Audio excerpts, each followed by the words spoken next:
Market तो बहुत बड़ा सर, और रिप्लेसमेंट मार्केट बहुत बड़ा। अभी भी बहुत जगहों पे पुराने स्टाइल की टीवी, पुराने स्टाइल के इक्विपमेंट यूज़ हो रहे हैं, वो सब रिप्लेस हो रहे हैं। जो मैं कह रहा हूँ, आप जाइए डिमांड देखिए जाके, तो फिर लगता है कि हाँ अभी किस तरीके से चीज़ें अपग्रेड हो रही हैं। कुंज सर, आपका अगला स्टॉक। जी हाँ। तो अब मैं मैन्युफैक्चरिंग से बीएफएसआई की तरफ आऊंगा। बीएफएसआई के बिना शायद हमारे हिंदुस्तान के मार्केट में कोई भी डिस्कशन पूरा हो नहीं सकता है। करीब करीब 25 से 30% of the market cap banking and financial services का है। तो उसमें एक नया स्टॉक, नया इस तरीके से कि वो डीमर्जर की वजह से आया है, नाम है पीरामल एंटरप्राइजेस। तो उसमें से जो फार्मा बिजनेस है वो डीमर्ज करके अभी फिर से बचे हुए बिजनेस का लिस्टिंग हुआ है। लिस्टिंग थोड़े दिन पहले करीब 1000 रुपए पे हुआ था। धीरे धीरे मार्केट की वजह से थोड़ा सा करेक्शन होके, अदरवाइज भी करेक्शन होके अभी 950 रुपए के आसपास स्टॉक है। 20-22 हजार करोड़ का मार्केट कैप है। 60 हजार करोड़ की बुक है कंपनी की। ऑलरेडी एसेट्स अंडर मैनेजमेंट या एसेट्स अंडर लेंडिंग जो भी हम बोले वो है। होलसेल और रिटेल दोनों में है। ये वही कंपनी है जिसने दीवान हाउसिंग फाइनेंस का भी बिजनेस सारा खरीद लिया था उस कंपनी के करीब करीब बंद हो जाने के या जो भी कहें रिस्ट्रक्चरिंग हो जाने के बाद में। बहुत ही एक्सपीरियंस मैनेजमेंट है। पीरामल ग्रुप एनबीएफसी का बिजनेस कई सालों से चला रहा है और बहुत सारे साइकिल्स अप एंड डाउन के, इकोनॉमिक ग्रोथ के और एनपीएस के उन्होंने देखे हैं। तो वो सारा एक्सपीरियंस वो इस बिजनेस को लाने में लगाएंगे। इस बाजार में, जहां बढ़े हुए बाजार में थोड़ा सा करेक्शन हुआ है, पर फिर भी वैल्यूएशन हम लोग ढूंढते रहते हैं। तो यहाँ एक वैल्यूएशन है जो मुझे लगता है हम अंदाज करीब एफवाई 23 के नंबर्स में लूं तो प्राइस टू बुक 1.1 1.2 के आसपास है और रिटर्न ऑन एसेट्स 2 तक एफवाई 23 के एंड में पहुंच जाना चाहिए। तो मुझे लगता है ये एक शेयर है। खाली इसमें दो राइडर्स हैं कि ऑफ कोर्स कई बार ये जो डीमर्ज होके लिस्टिंग होते हैं इन शेयर्स में, किसी वजह से 2 महीना, 3 महीना, 6 महीना इंटरेस्ट नहीं आता है। ऐसा पास्ट में देखा गया है। इसमें वो होगा कि नहीं, मैं बोल नहीं सकता। और दूसरा ये एनबीएफसी है। तो हालांकि बैंक्स में अच्छा इंटरेस्ट आ रहा है, समहाउ एनबीएफसी में अभी बाजार में कम इंटरेस्ट आ रहा है। रीसेंट पास्ट में आना शुरू हुआ है, तो इसमें भी आना चाहिए। पर फिर भी जिसको नींद नहीं खराब करनी हो, अच्छा वैल्यूएशन ढूंढ रहे हो, अच्छा मैनेजमेंट ढूंढ रहे हो, उनके लिए मुझे लगता है ये मीडियम टर्म के लिए बहुत ही अच्छा इन्वेस्टमेंट अपॉर्चुनिटी हो सकता है। पीरामल एंटरप्राइजेस। पीरामल एंटरप्राइजेज, अगर आपको नींद अपनी नहीं खराब करनी, रोज सुबह उठ के स्टॉक प्राइस नहीं देखना है, तो इस पे आप जा सकते हैं। और ऑफ लेट अब एनबीएफसीज में भी पिकअप बहुत तेज़ी से शुरू हो रहा है, तो उस लिहाज से आप इसको देख सकते हो। और अब ये एनबीएफसी का प्योर प्ले है, क्योंकि इसमें से फार्मा बिजनेस अलग है। तो ये आपका चौथा स्टॉक है, इस सेगमेंट का चौथा स्टॉक है पीरामल एंटरप्राइजेस। वापस चलते हैं गौरांग सर के पास। गौरांग सर बताइए, 3 स्टॉक आपने बता दिया, मैं एसबीआई लाइफ, टेक महिंद्रा और कोटक बैंक। अरे रियल एस्टेट में कुछ नहीं अच्छा लगता आप लोगों को क्या? मकान वकान इतने बड़े बड़े बिक रहे उससे जुड़ा हुआ है। हैं। उससे जुड़ा हुआ है। अच्छा, उससे जुड़ा हुआ है। और सारे stocks, सभी मंच पर उपस्थित महानुभावों ने बताए हैं। हाँ तो मुझे लग रहा है कि अब समय आ गया है कि इस पोर्टफोलियो को थोड़ा रंगा जाए। हाँ। और इस तर्क के आधार पर एशियन पेंट्स हमारी आखिरी पसंद है धीरज भाई। डेकोरेटिव पेंट से लेकर के होम डेकोर प्रोडक्ट्स को, रिलेटेड होम डेकोर प्रोडक्ट जो लगते हैं, वो वुड फिनिशेस वगैरह वगैरह, वाटर प्रूफिंग के वगैरह जो प्रोडक्ट्स हैं इनके पास। और जो एक डर था, यानी कि डर इस प्रकार के था धीरज भाई कि जब कच्चे तेल के दाम उबल रहे थे, उस समय भी जो नतीजे ये कंपनी लेकर के आई वो मेरे ख्याल से बहुत ही सराहनाजनक थे और हमारा जो आकलन था उससे बेहतर था।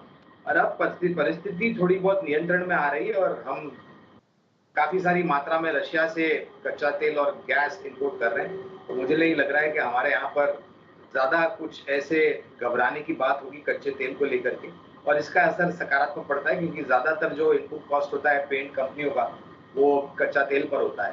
तो एशियन पेंट्स एक बेहतर विकल्प। और मुझे लग रहा है कि इस तरीके के गिरते हुए बाजार में अगर आप ऐसे चुनिंदा स्टॉक्स का पोर्टफोलियो बनाएंगे तो मेरे ख्याल से आपको धराशायी होने की कोई जरूरत नहीं है, बशर्ते कि आप नजरिया थोड़ा बहुत लंबी अवधि का रखें। तो आखिर में पोर्टफोलियो को रंगीन बनाने के लिए एशियन पेंट्स। सर, पोर्टफोलियो को रंगीन बनाते हैं, घर को रंगीन बनाते हैं, और आपको इतनी वेल्थ कमा के इस स्टॉक ने दी है कि क्वेश्चन मार्क तो हो ही नहीं सकता। लेकिन फिर भी मेरे मन में एक जिज्ञासा, तो मैं एक सवाल पूछता हूँ। अभी बहुत सारे नए नए प्लेयर भी आने की तैयारी में लगे हुए हैं पेंट सेगमेंट में, और बड़ी बड़ी रिपोर्ट छपी, ये भी उतरेंगे, वो भी उतरेंगे, फलाना ढिमकाना। क्या ऐसी कंपनियों को जिन्होंने 50 साल 60 साल में इतना बड़ा अपना नेटवर्क क्रिएट कर दिया है कि पेंटर भी रिकमेंड करता है कि भैया एशियन पेंट ही लगवाओ घर पे, उसको तोड़ना इतना आसान है क्या?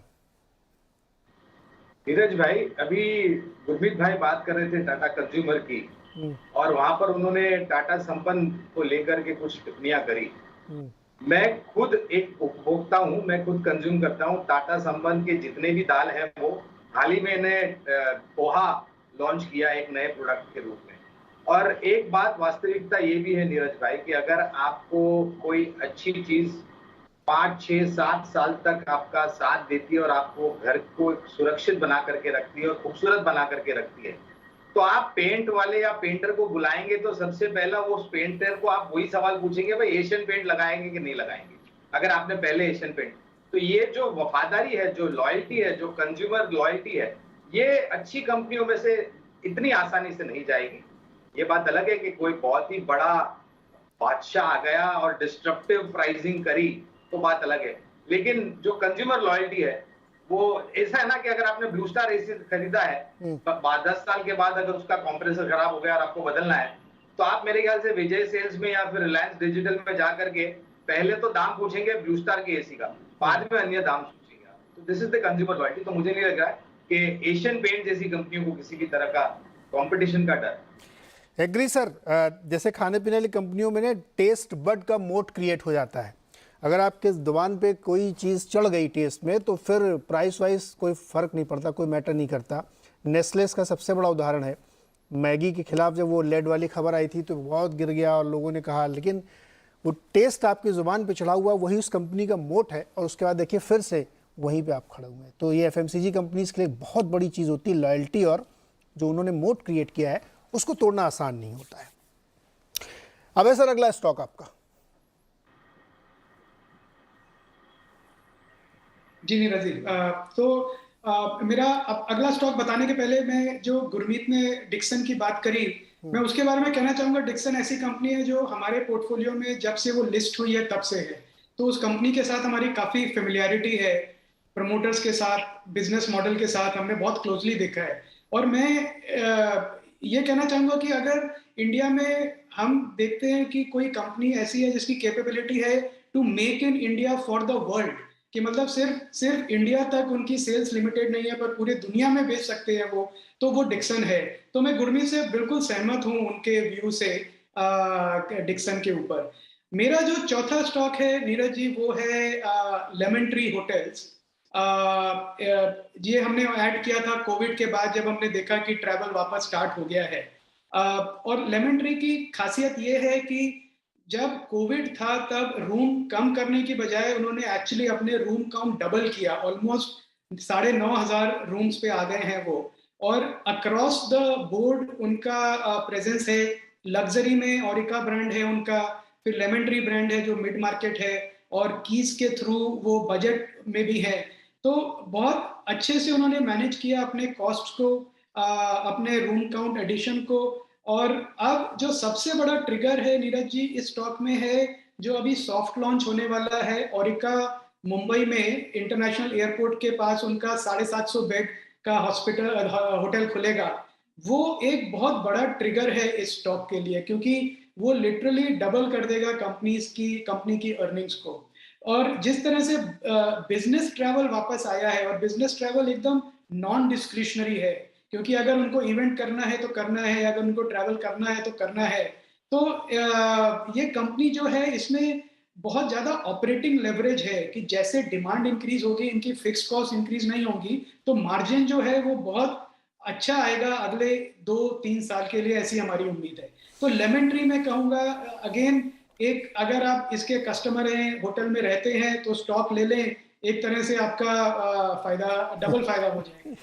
बिल्कुल। और होटल और टूरिज्म पे जिस तरह से फोकस है कंट्री का, उससे